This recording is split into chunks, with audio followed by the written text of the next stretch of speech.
everyone. It's wonderful to see you today. Good morning to you. It's November. It's getting crazy.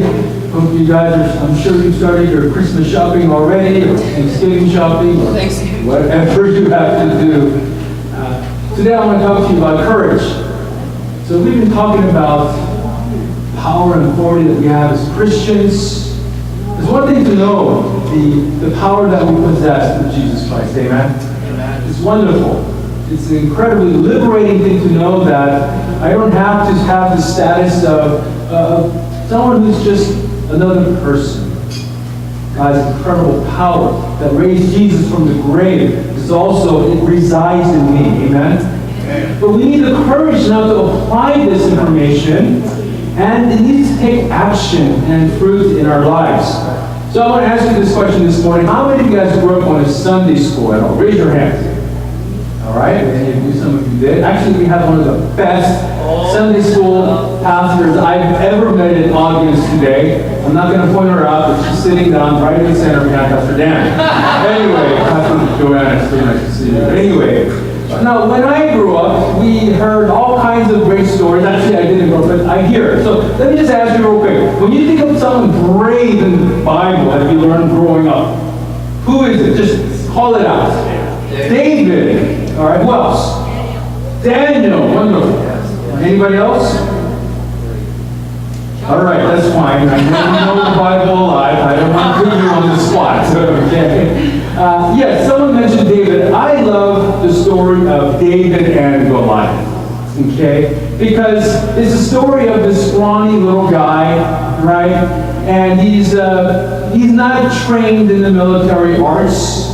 But he goes up against this incredibly trained, bigger man. And you know what he does. You know that this guy is just saying all kinds of obscenities. And he just says, you know what, I don't care. God is for us. God is for our nation. And he's going to defeat this man who is, putting down our nation and putting down our God. And bam, he wins the battle. Right? Someone mentioned the story of Daniel. His friends. Shadrach, Meshach, and Abednego. I love the story of these three friends of Daniel, right? The king says, you guys have to bow down as though I am your God. He said, no, we're not going to do it. We're going to only bow down to the one true God. He said, no. And so they get thrown as punishment into that furnace. But in that furnace, instead of being killed and being burned up, there is a fourth man that appears, protecting them, and they come out scathed. It's a wonderful story of how you decide, you know what, I'm going to go all in on this, no matter what. I'm going to come through it. I may get a little bit burned up in life, but Christ is going to strengthen me. We love the story of Moses. I know you're thinking about Moses, right? Moses, that young man, grew up in the lap of luxury. Then he gets kind of kicked out of the kingdom. He's been a shepherd for 40 years, and God calls him and says, you know what, I want you to lead my people who are enslaved right now in Egypt. I want you to go to the most powerful man in the universe, in known civilization at the time. I want you to go tell him to his face directly, let God's people go. Let them free from slavery. You know what he did? He's leaving, and chariots of Pharaoh are coming after him. He's kind of sandwiched between the chariots of Egypt and then the Red Sea right in front. People are desperate. They're crying out, what are we going to do? And Moses says, let's have faith. He raises his staff and God delivers them. The sea parts. Incredible courage. Everybody wanted to give up, but Moses did not. We know the story of Joseph, do we not? I mean, he was just hammered left and right, enslaved by his brothers, sold into slavery by his brothers. We know that when he tried to do hard work and honest work, his employer threw him in jail.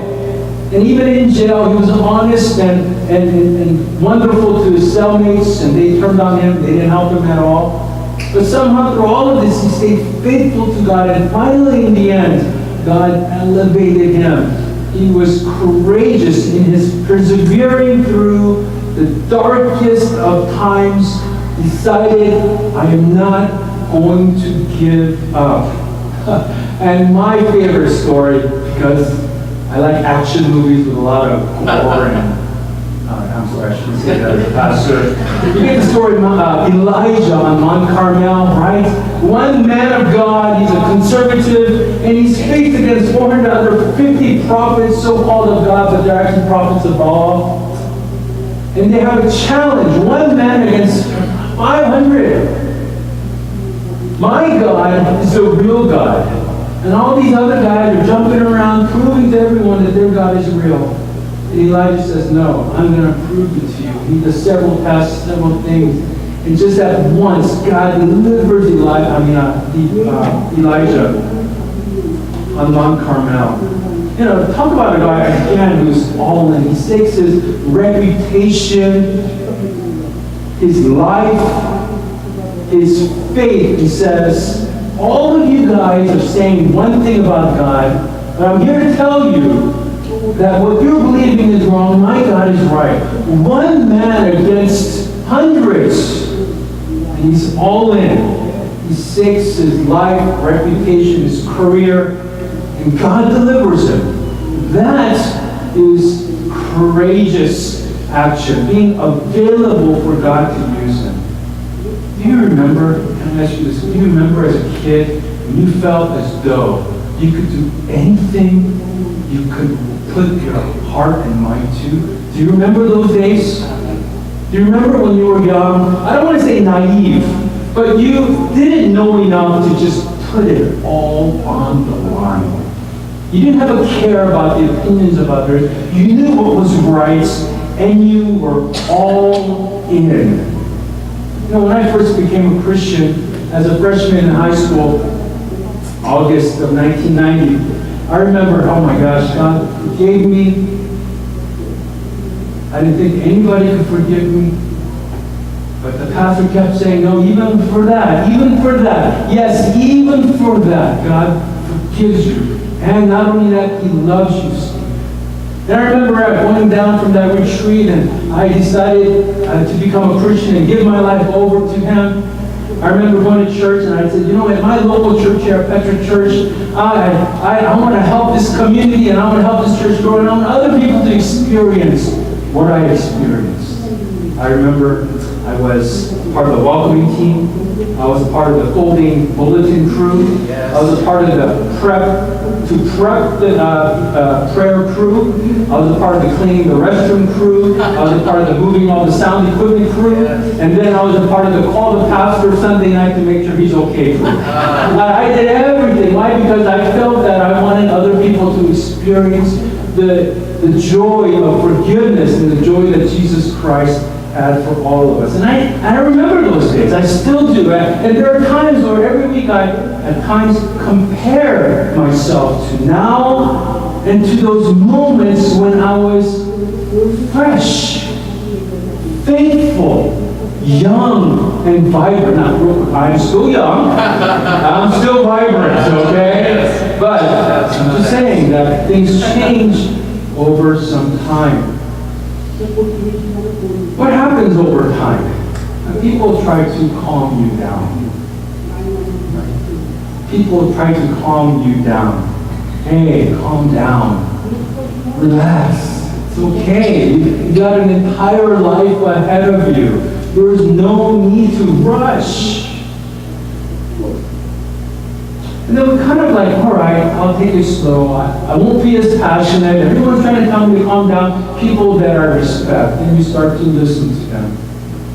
Unfortunately, it's rare, even after those moments, where somebody comes around you and taps you on the shoulder and says, you know what? Continue to be courageous. Don't give up. You hear the voices, calm down. But you also want someone to come around and say, you know what?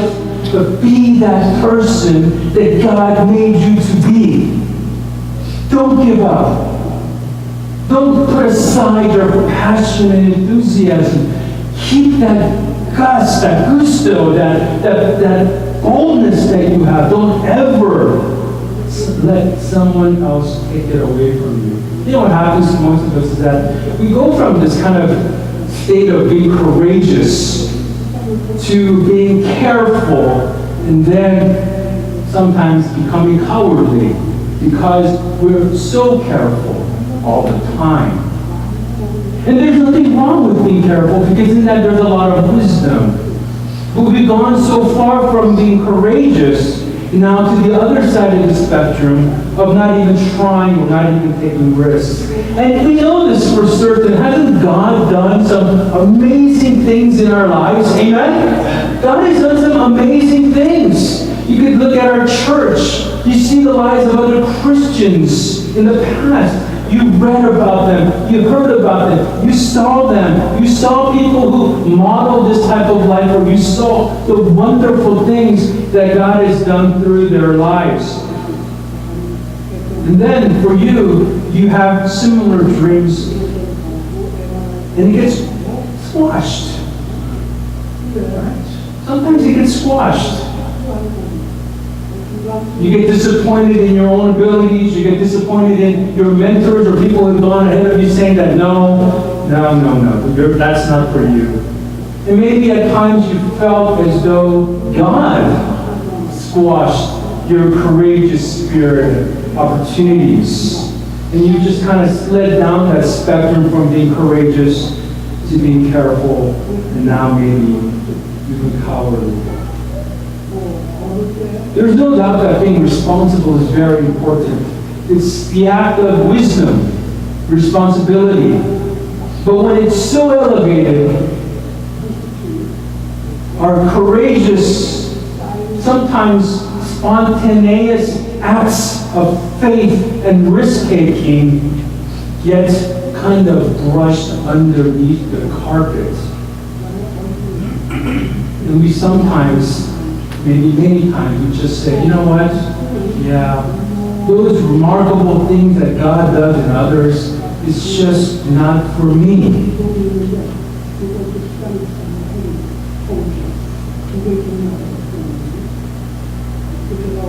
The danger is you start believing. You start believing that there's not going to be an opportunity for me to be courageous anymore. Time passes you by, opportunities lost. But it doesn't make sense. Think about this. It just doesn't make sense to continue to think like this. Why? Because for many of us, we are children of God. Now, there is this phrase that an idiom in the United States, we call it, the apple doesn't fall far from the what? The tree. What this means is that when your parents are alive, you're going to be kind of similar. I have another picture. Look at this guy. I mean, there's no DNA testing. Look at that little baby, sleeping just like his dad. Right? I mean, it's a reflection of your parents. It looks weird when the God of the universe, the powerful God of the universe, who created the heavens and earth, who has so much love, who sent his one and only begotten Son, that whosoever believes in him should not perish but should have everlasting life, go to the cross. And this man who goes to the cross, he not only is tortured, but he is killed and then he's resurrected. The kind of power that we do not know much about here on earth is witnessed for many people. And then you're scared. And then we are scared. It's a little bit awkward. Right, when I get scared, I go, yes, be scared. But then I think, am I supposed to be scared? Is this the type of person that I grew up to be? Is this what my parents raised me to be? Is this my God? Am I a child of God who is bold and courageous? It just looks strange when the most powerful God on this planet, whom we worship, and we, you and I, we are not courageous. Now, why is this? I mean, I know why this is. When I become weak, when I become a weak pastor or a weak husband, not strong, it's most likely because I'm dwelling so much on my circumstances, and I've kind of lost that focus on my Father up in heaven. I've lost that focus.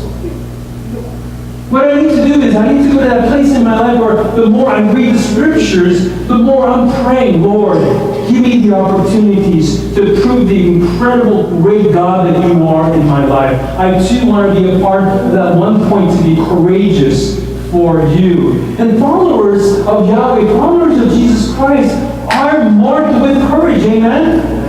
We should be marked with courage. We've known this. We've read about this. We know it in our hearts of hearts whenever we read the scriptures that Christians, followers of Jesus Christ, have hearts that are courageous. So I asked him this question. It's up here. Let's read this question together. Well, let me just read it. See, when was the last time you did something absolutely insane in the eyes of everyone else, but you had the confidence of knowing that it was God who was calling you? That you knew that it was God.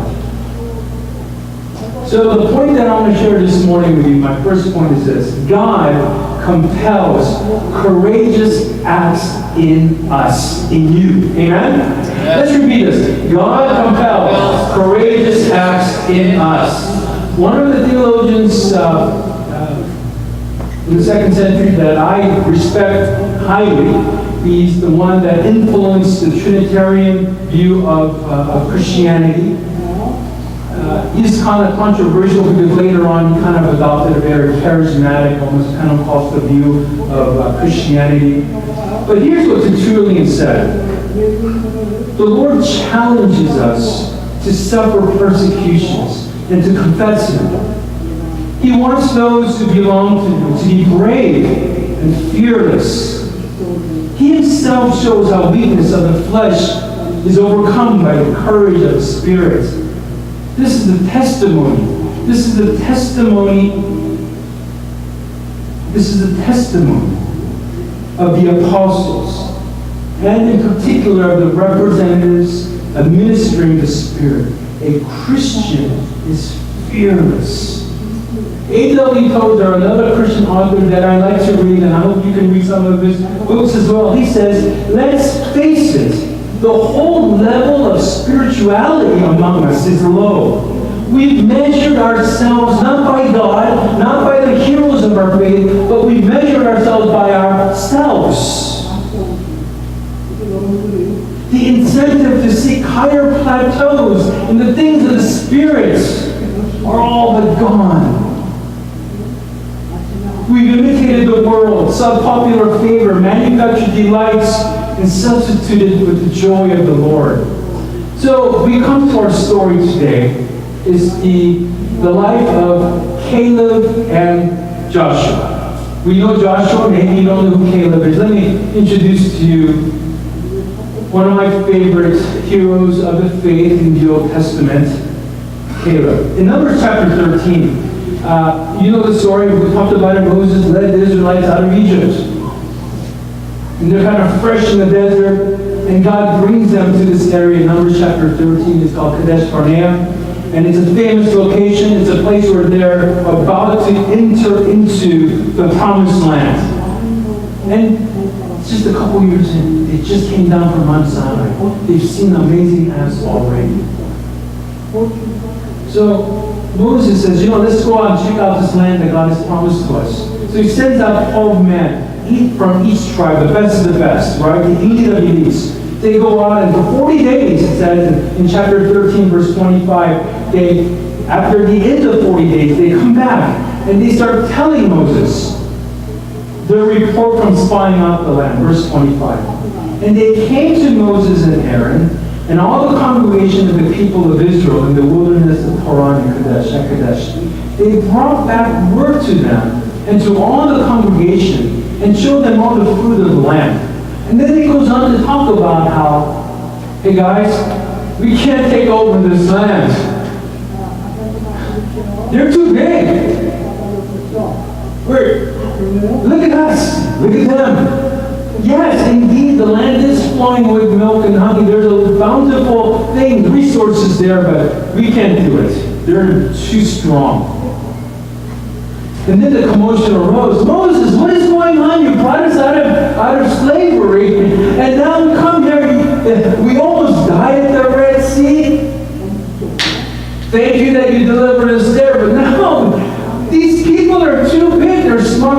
stronger than them, better than us. And then Caleb, in verse 30, he quiets everyone down. Can you imagine the scene, the commotion? They're out in the middle of the desert. People are yelling, Moses, what's going on? And Caleb said, everybody, calm down. He quieted the people before Moses and said, let us go up at once and occupy it, for we are able to overcome it. I don't know about you, but this guy's crazy. Because you know, the wisdom is ruled by majority. Amen? Right? I mean, that's what we do in our staff. We have difficulties in our church, and then I ask all the staff, what do you guys think? And usually I go, all right, since most of us think this way, let's do it. I have our deacons meetings. I meet with the deacons who have issues in our church. We have a small vote. Hey, what do you guys think? Majority say, let's do it. Then we go for it. Caleb, this guy would get kicked out of our church. You know what I mean? He get kicked out of most boards. I mean, the guy is not following the trend. He quiets the people. Verse 31. Then the men who had gone up with him said, we are not able to go up against the people. Look, they're stronger than us. So you got these 12 spies that come back and say, 10 of them say, we can't do it. And there's 2 that say, yes. Is your heart stirring right now? Is your soul on fire right now? Does this make you uncomfortable? Does this make you want to leap out of your chair and do something with your life? They didn't want to listen to Caleb and Joshua. Everyone's discouraged. Everybody stops believing. Now here is God's response to this commotion. In chapter 14, verse 26, the Lord speaks to Moses and Aaron. Guys, how long am I going to be enduring with you guys? You saw what I did. You were enslaved for 400 years. I delivered you. In the history of the world, kingdoms don't let go of that many slaves. I provided a miracle for you. You were sandwiched between chariots of Pharaoh and the Red Sea. You saw how I delivered you.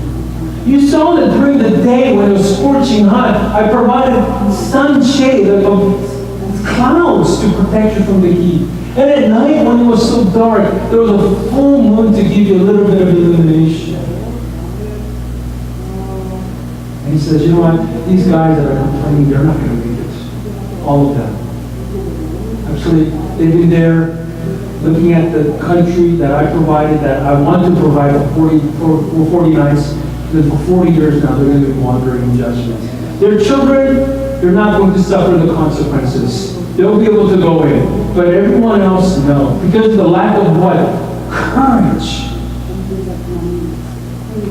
Let me read this next slide together. Maybe you take notes and you write this down. The fearful faith. Let's say this together. The fearful faith. The courageous are remembered. When was the last time you remembered someone who was fearful and someone who was courageous? You know, when I look at my life and all the pastors that have gone before me, I remember those that sacrificed tremendously. Yes, at times it seemed so insensible. Yes, at times it seemed they over-sacrificed. But I remember it inspired me and it inspired others. They are remembered. Caleb, Joshua, everyone else is going to perish in the desert. You two I'm going to keep alive. You know, God is usually almost never pleased with cowardice, because the thing that pleases God most is what? Faith. Faith is what pleases God. If you ask yourself, how can I please God today? The answer, according to you, is faith. Faith, courage. And we're not talking about jumping over a mountaintop courage. I'm not talking about asking you to courage, go to Africa and sell everything you have and become a missionary. If you do that, God bless you. But sometimes we're talking about courage just to kick a habit. Sometimes we're talking about a courage just to say hello and I love you to someone that you haven't said hello, I love you in a long time. Courage sometimes is just calling your mom and dad and saying, hey, hi. Calling your sister, calling your brother. Courage is sometimes just waking up in the morning and saying, you know what?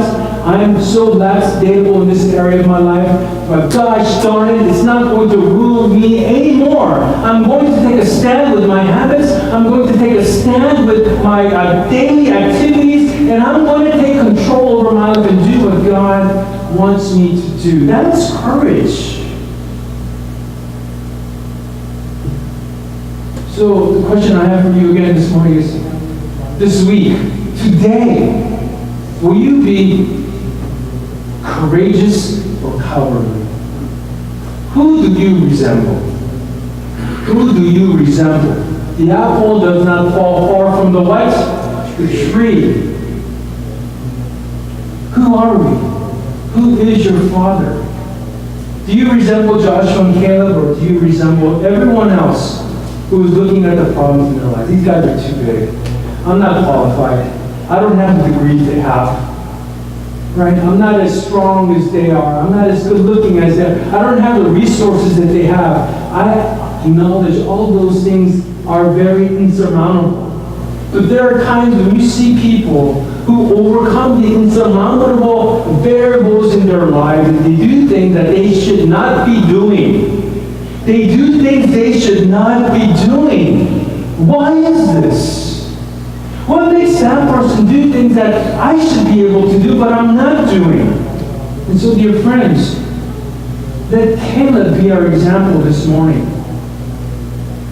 You know, I've heard voices all my life, Steve, no, you're not smart enough. I remember when I wanted to be a part of the welcoming crew, the prayer crew, the cleaning crew, the cleaning the bathroom crew. You're doing too much. You're no good, Steve. You have to. Okay, I'll do whatever you need. Just tell me what I need to do to get ready for the next step. People, no, you can't do that. Don't say that. You can't be so forward. No, you can't witness to those people. No, you can't reach. I remember in college. We were in somebody's house. And we just sat in a short little prayer gathering. You know, let's just get together and pray. We're just sitting there and praying. And this guy, Jeff, the guy just like, okay, we're going to pray. He like, falls on the ground, raises his hands to the heavens, and he starts praying. I was like, dude, calm down.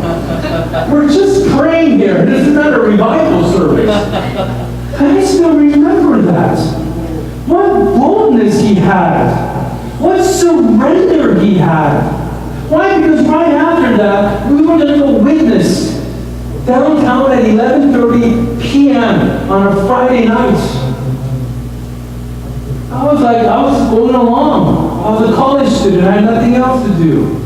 And he just falls on his knees and starts begging God. And I knew why. Because going out and street evangelizing to people late at night on Friday night takes courage. People said, I said this to myself and pastor friends, you know, why don't you just continue to be a regular EM pastor at that Korean church at KCOC? Why do you want to start this church, LGC church plant? You know, why rock the boat? You know, have a good relationship with everyone else. Just get paid, do your sermons, love on people, and stay status quo.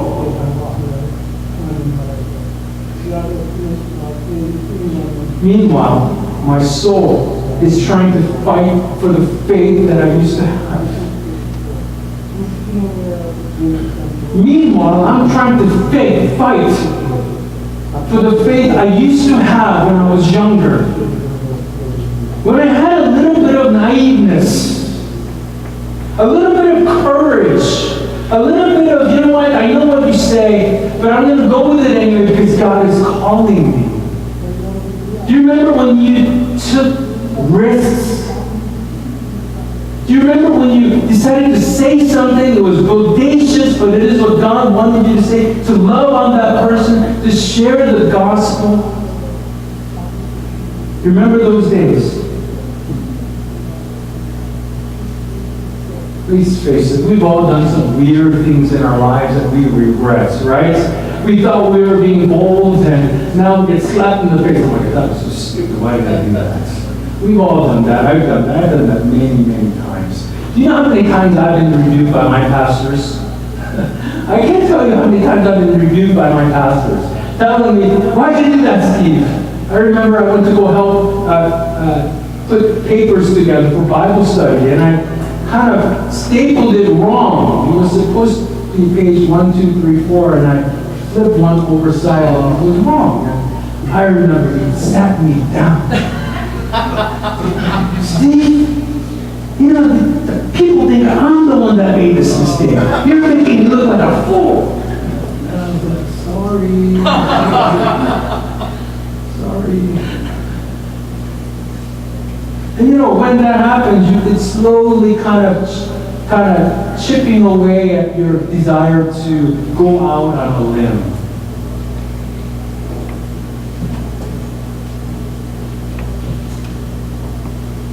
You know, the scripture, when you read it, it's always filled with people who are courageous. These people have this passion and love for people, and they do things that are just, it's what the majority of people usually would not do.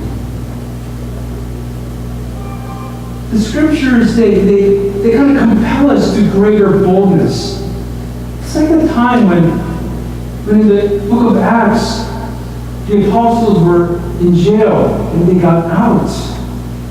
And the people were celebrating, they were praying for more boldness.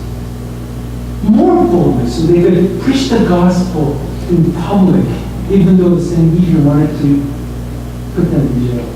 So my favorite part of this story here as we end our sermon is not only here, but you fast forward to Joshua chapter 14. This is about 45 years after Caleb and Joshua say, we can go in. 40 years have passed. Now they're deep into the conquered territory in the land of Canaan.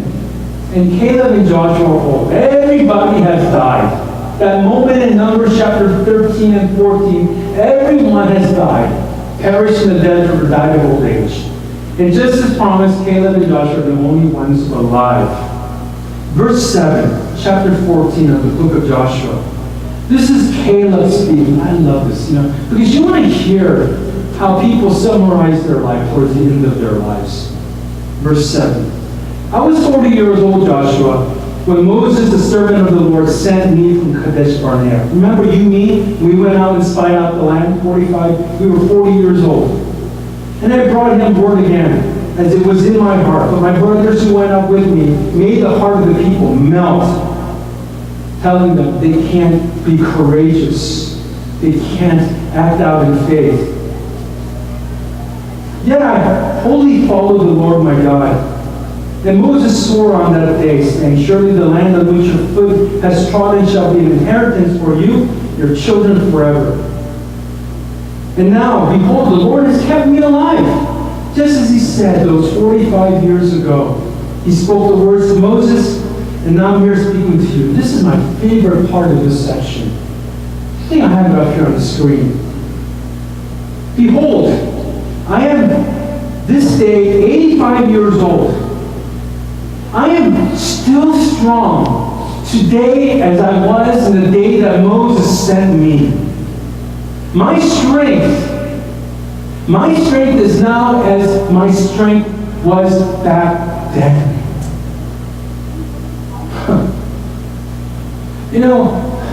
Most of us here on earth, we try to get older so that we could relax. And Caleb, this guy is like foolishly inspiring us. You know what I mean? It's so unnecessary. What's he got to prove? What does he got to prove?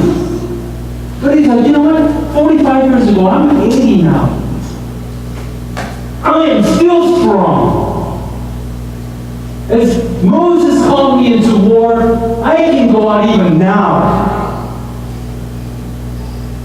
I am still ready for battle if I am called to.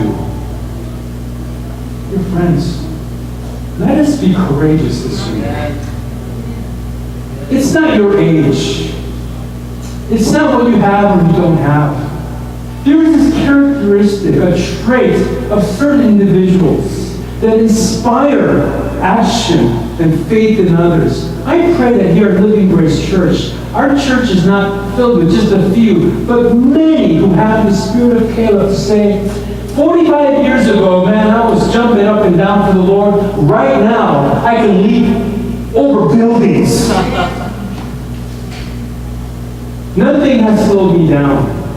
You know, there's this elder at our church. He's not an official elder, but he's an elder. So people call him elder. I think he's like 79 or 80 years old. He's strong. I mean, we have this phrase in America, Southern strong. This guy's like South Korean strong or something. I don't know. This guy is strong. I keep asking him every week, what is the secret to your health? Why are you so strong, Tommy? Why are you so active? Why is it that you can still play golf, walk the golf course, play badminton 5 times a week? What is going on? Most people your age are already taking Prozac and wanting to die. And here you are, so active.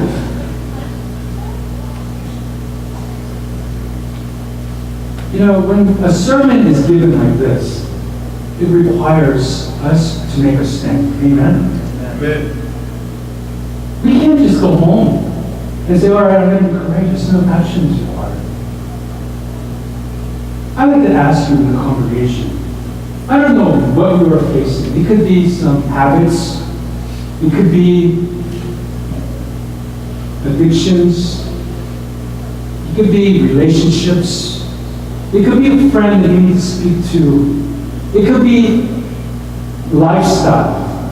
It could be witnessing or change of career, changing a major, or asking someone to marry you, or whatever it is. It takes courage. I'd like to ask you to take a stand today for Jesus Christ. I'm not asking you to be courageous to elevate your career, elevate your financial status. I'm not asking you to have courage so that you can be a better person in this world. No, I'm asking you to be courageous for the sake of Jesus Christ who died on the cross for you and I. And this might take action that you have not done this before. I'd like to have everybody rise from their seat right now.